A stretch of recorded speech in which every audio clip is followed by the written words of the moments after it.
வணக்கம். நான் உங்கள் போலீஸ் பப்ளிக் கனெக்டர் கருப்புசாமி. இன்றைக்கு நம்மளுடைய சமூக வலைதள பக்கங்கள்ல சாலை பாதுகாப்பு விழிப்புணர்வு பதிவை பதிவிட்டுள்ளோம். இதற்கு தமிழ்நாட்டில் நடக்கக்கூடிய சாலை விபத்துக்கள் நாளுக்கு நாள் அதிகரித்தே வந்து கொண்டிருக்கிறது. இதில் இருசக்கர வாகனங்களிலிருந்து 4 சக்கர வாகனங்களிலிருந்து கனரக வாகனங்களிலிருந்து குழந்தைகள் முதல் இளைஞர்களிலிருந்து முதியவர்கள் வரை இதில் இயற்கை மரணங்களை விட சாலை விபத்துகளின் மரணங்கள் தான் நாளுக்கு நாள் அதிகரித்தே செல்கிறது என்று புள்ளி விவரங்கள் சொல்லுகின்றன.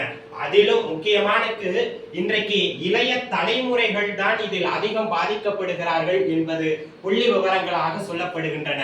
இதற்கு பெரிதும் காரணமாக இருக்கக்கூடியது என்னன்னா, முக்கியமானது நம்மளுடைய அலட்சியத்தினால் ஹெல்மெட் அணியாமல், அதாவது தலைக்கவசத்தை அணியாமல் பெரும்பான்மையார் தன்னுடைய இருக்கையிலே வைத்து வாகனங்களை ஓட்டுவது,